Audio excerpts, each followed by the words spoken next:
Hi everyone, welcome to episode 3 of Addiction to Freedom. I'm here with Michael Gregory, Puss, and myself, Debra. And today we're going to be talking about the biggest thing that's holding you back from taking action. So Michael, I want to have a chat to you about this. Tell me, what do you think is one of the biggest things that would hold someone back from taking action? In relation to dealing with an addiction? Yes. I think probably the biggest thing is there's a few things, but let's say the biggest thing, the most impactful thing I think is just you could call it a deep sense that there's something wrong with me. There's something wrong with me because I have this addiction for starters, and other people have given up or transformed out of their addiction and I haven't, and I've tried to overcome it and I haven't been able to. So the conclusion is there must be something wrong with me. And I don't think it's necessarily a logical conclusion. And I don't even think that this is actually very necessarily conscious in most people. But it has an impact. You can see it has an impact. Have you seen an impact like this happen with any of your clients? Oh, over and over. Well, I mean, let's say, for example, it can actually stop someone from even engaging in dealing with an addiction in the first place. So putting it off, thinking, kind of deluding yourself to thinking everything's okay. I can deal with it later. I'm not ready. Wait till the time is right, kind of thing. That's debilitating in itself because you don't actually engage to take action. That's the first thing. I remember this story of this guy, a client. First of all, his best mate smoked 2 packets of cigarettes a day, and he came to see us and went through the program, stopped smoking, and his best mate, who he'd known for, I don't know, his whole life, let's say 20, 30 years, he also smoked heavily. So the one who'd quit gave our phone number to the other guy. So this other guy, what happened with him is he put our phone number in his wallet and basically kept it for a whole year without taking any. Didn't call us. And finally, at the end of the year, he called us, and he went through the program, stopped smoking, and I just happened to be talking to him, and he told me this story that he'd had the phone number in his wallet for a whole year, and I said, well, why did you saw your best friend smoking 2 packets a day, stop smoking? Why did you leave it a year to call us? Because he was saying, I wish I'd called you a year ago.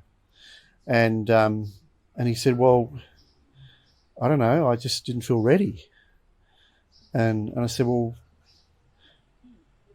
what do you mean? I mean, you saw your friend do it. And he said, well, I don't know, I just didn't feel like, it was going to work for me at the time. So what changed between then and now that he finally did make that decision? Well, I actually asked him that. I said, why did you actually, what made you call us? He said, oh, nothing. No, there's no change. He said, it was just a year, another year had gone by, and I thought I'd better do something.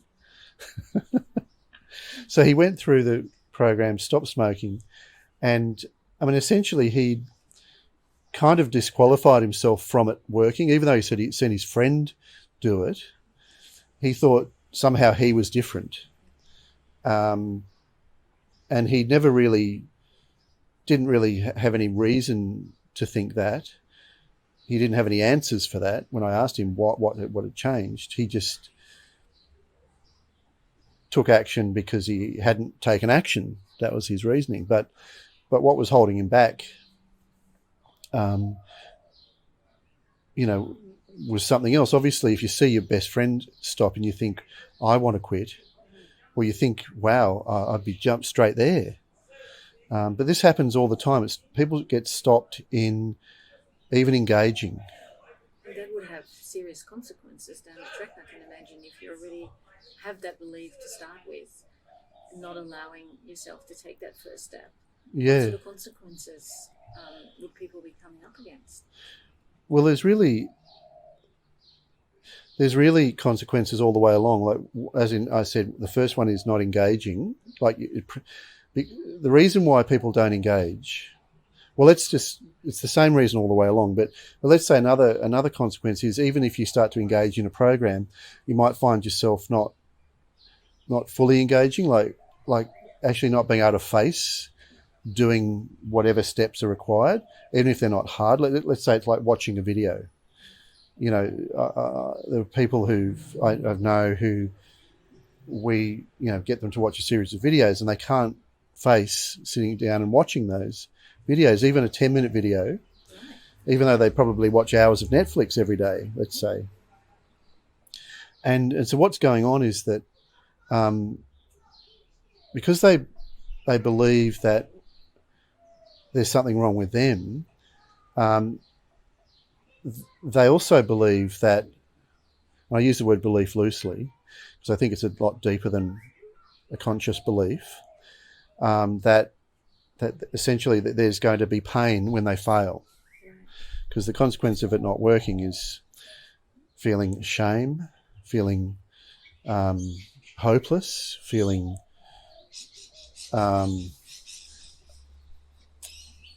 just like huge disappointment, and maybe there's even effort gone in, and so the disappointment of not seeing a result for the effort, which then I guess could reinforce that belief even more.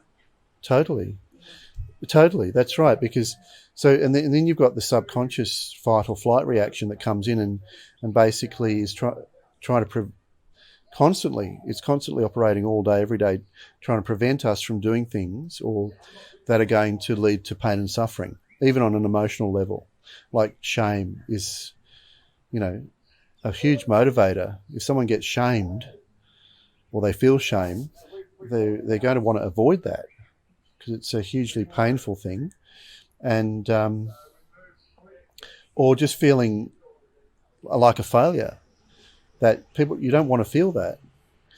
But when you don't believe something's going to work and you don't engage, so that's a flight reaction. So fight we'll be getting, really motivated and maybe even, I'm just going to do this, and flight is more like, I'm going to avoid this. It's not even a thought about it. It's like just procrastinate. And so that becomes a self-fulfilling prophecy, that even when you start to engage in it and this takes over, you see, I can't do it. This always happens to me. I can't do it. There's something wrong with me because I can't even engage. And then there might be things where you're trying to engage, but you're not really taking it in because without realizing you're missing bits. And then when you don't quite fully understand, because fight or flight, even if it's on a subtle level, it's kind of a stressful thing. And when you're stressed, you're not fully attentive. You're not really really focusing clearly, and you're not really taking things in as well as you could. So you can miss stuff. And then you see all these other people succeeding and moving, progressing along, and you're not. It seems to reinforce that belief, or when I use that loosely, this kind of sense that I'm different. There's something wrong with me. And could you go a little bit deeper into why is that not true? Why are these beliefs not true?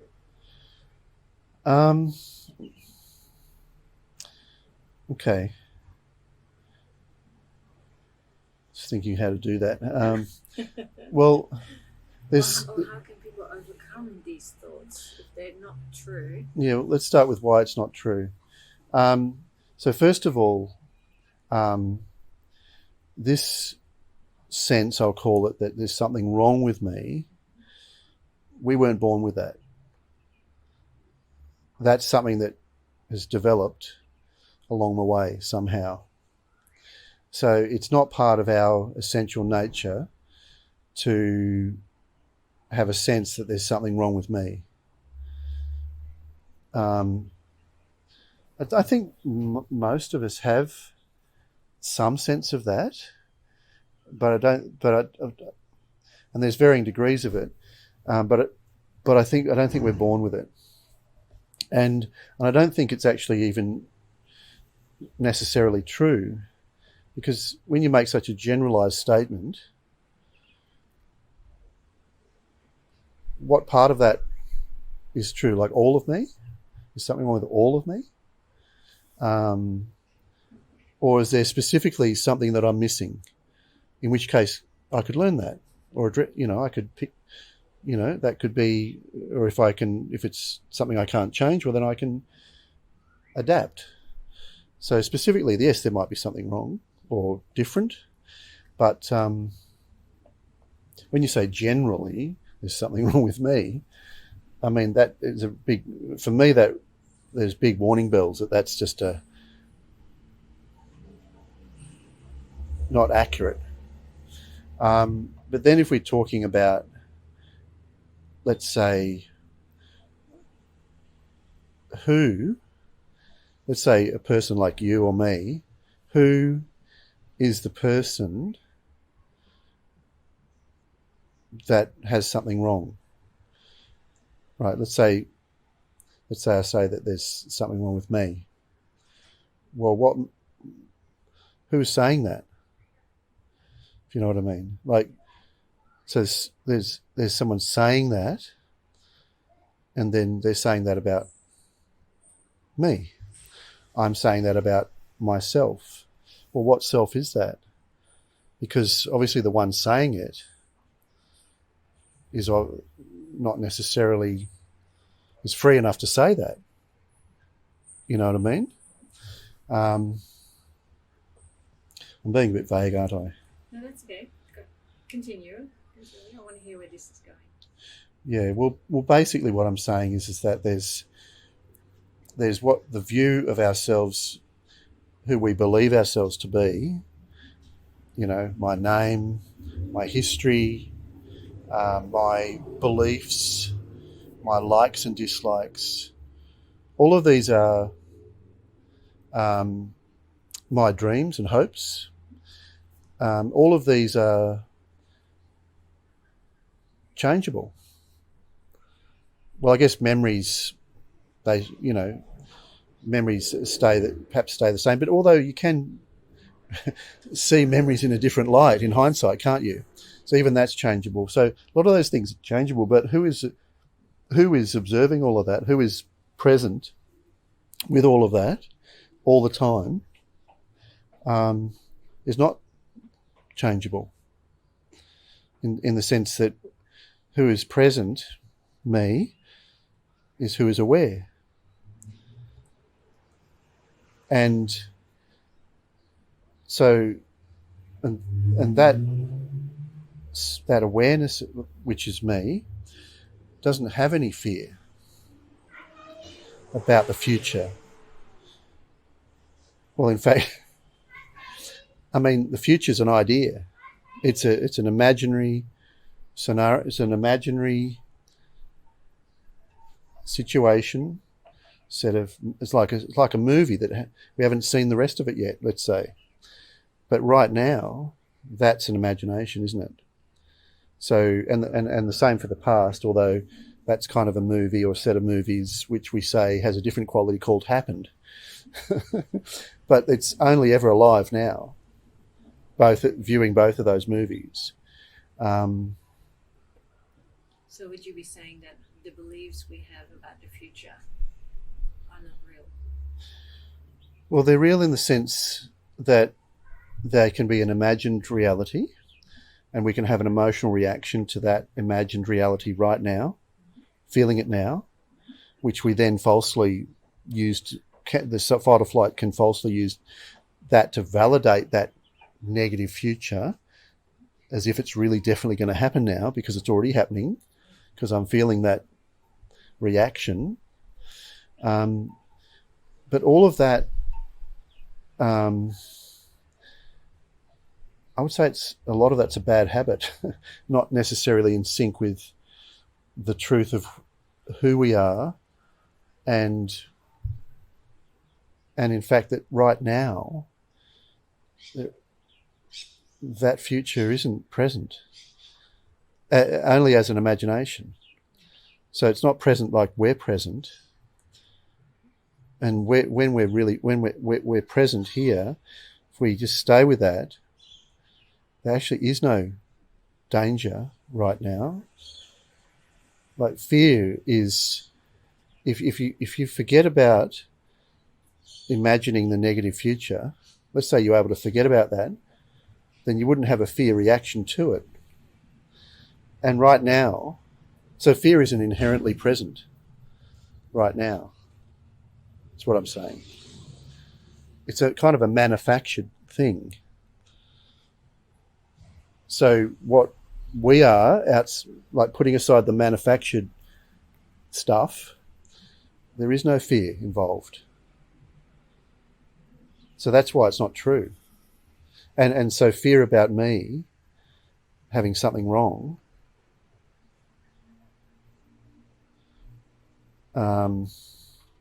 that's a set of ideas. But the actual experience of being aware, that doesn't change. So there's nothing wrong with it or right with it. So, I mean, I think that's the root of why it's not true. Yeah. Okay. And then, can people overcome this? If you think it's partly a habit, with all your experience in the work you do you have any advice on how people could possibly overcome these beliefs that are holding them back from taking action? Okay, so let's make it really concrete. Like we're talking about somebody, let's say me or you, wanting to make a change, and then there's something that's holding us back. And whenever we go to try, and sometimes we keep avoiding it, or let's say we get to the point of taking some action, but then find a struggle. So what do we do about that? That's what you're saying? Yeah. And you can use me as an example. You could, for example, use me in the way I approached my surfing lesson the other day. That was fear holding me back for a long time there. Oh, okay, so tell me about that. Yeah, so I'd been wanting to learn how to surf for a long time, but I had this fear of looking like I didn't know what I was doing in front of other people. Okay. And it was really holding me back, and for me that was very real. Yeah. That I couldn't fail at doing this new thing because I would look very silly. Uh-huh. So I was very nervous getting out in the water. You happened to encourage me to go out there. And so use me as an example. What would you tell me how to overcome that fear that I'm not good enough and I shouldn't be out there doing this? Well, how did you? What happened that you allowed yourself to give it a go? So what happened was that day I thought about how much longer I actually have left on this planet. Oh, yeah. Funny enough that you ask. And I realised that... Did you work it out? Roughly. As best as I could, Yeah. I guess. And I figured, well, if I don't start now, when am I going to start? Am I going to wait another year? Like that guy. Or am I going to wait another 10 years? Yeah. Is there going to be a day where I look back and I go, I had an opportunity and I missed it? Yeah. And I figured out that regretting would have been worse than actually experiencing the fear that I thought I was going to have when I was actually going to do this. Okay. Well, I think so. So you had. I can hear that you kind of weighed up possible regret, which is pain and suffering, versus the pain and suffering of looking silly, which is what you said. Let's say, and you weighed those two things up, and you decided that the pain of regret would be more than the pain of looking silly. Okay, that's on the rational level, right? But on another level, what was motivating this analysis? I really wanted to experience what it was like to be out there in the water and catch those waves. Okay, so staying with that, I really wanted to experience what it would be like. So there's some motivation within you that wanted to experience something new. There's let's call it,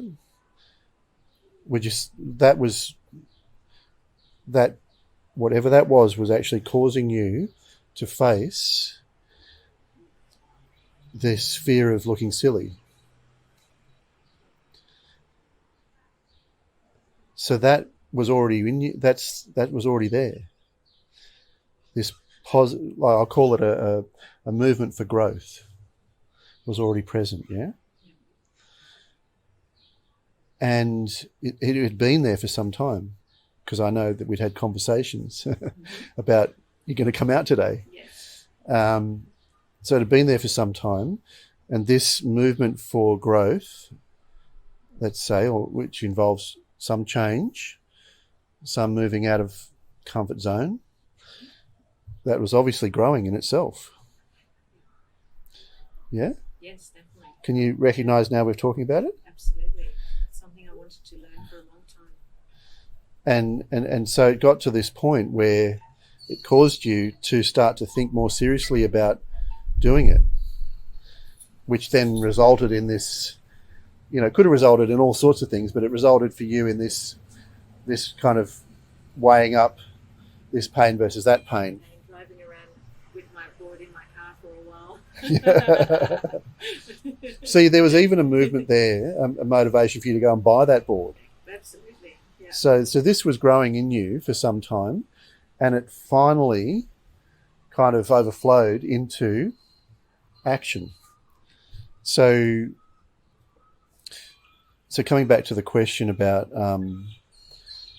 what would I suggest for someone to overcome this kind of thing, and that is, first of all, let's recognize that we all have this movement for growth. I think it's natural that the life that we have, let's just call it that, there is a force for change there. Just like, everything that's alive, there is a force to be alive. And I think part of that is to grow into more of what we are already. So in this case, for you, it's, to experience what it'd be like in the ocean, and but also that overcoming, this fear of looking silly, and I think that's really good, because because we all fall off. I fell off a few times today, but embracing that as a normal thing allows us to actually grow. So I think recognizing that as a truth, that is already within each person, this movement for growth. This is what has brought someone, let's say, here. It's brought someone to think about change. It's brought someone to engage in a course or have a conversation. So gain some confidence that there is already a movement for change and growth already inherent. And like we always want to just make stuff happen. We always create a conceptual timeline and compare ourselves with other people. And I think it's really important that we don't really do that. Like, it's useful, but not if it's debilitating. Not if the comparison is kind of comparing apples with oranges.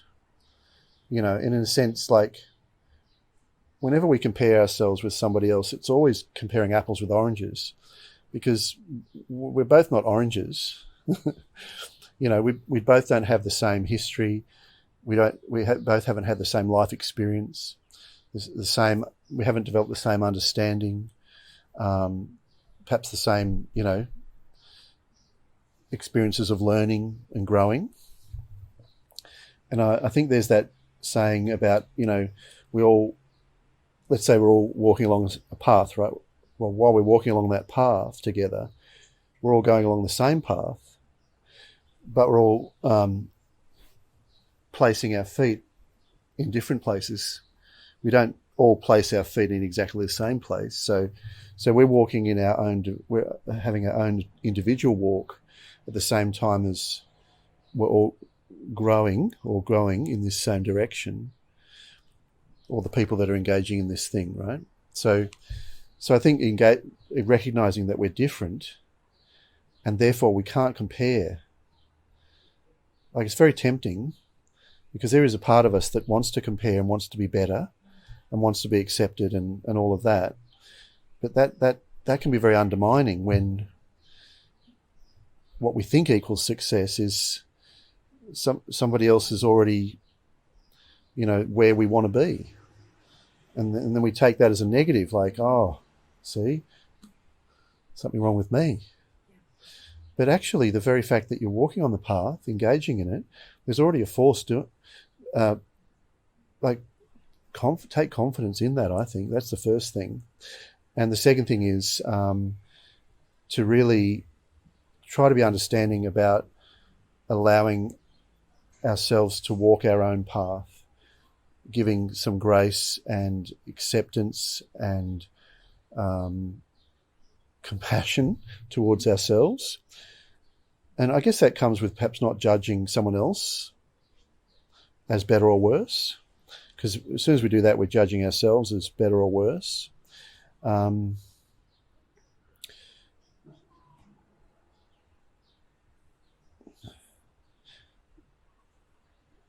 Like, a big thing would be, and I know it's not obvious to everyone or even possible, but I do think it's possible, but I think it's in the sense that you can engage in it, and that is to start to appreciate just what it's like to just be me.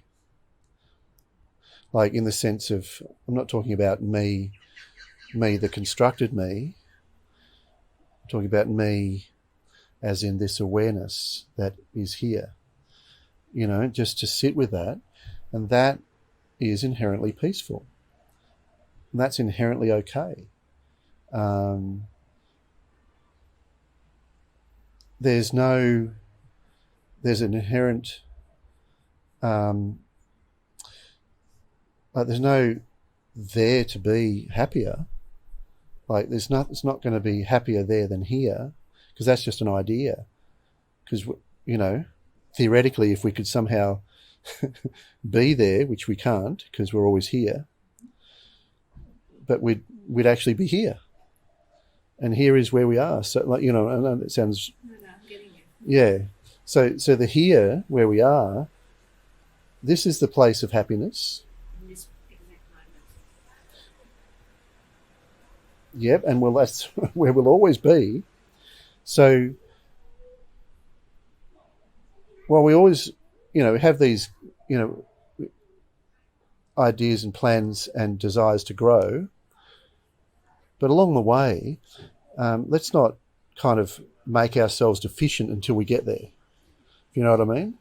Like comparing, like I'm going to be okay when I get there. When I make this change, I'll be okay. Therefore, I'm not okay now.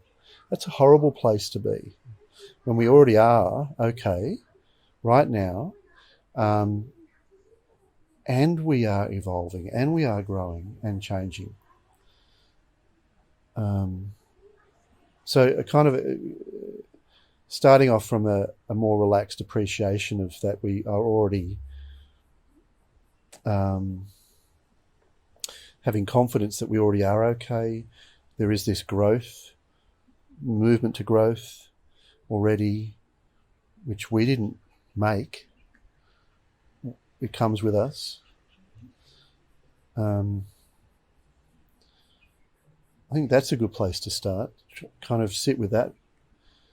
And then maybe take smaller steps, because sometimes the faster steps bring up more fight or flight. So if that's happening, just take smaller steps.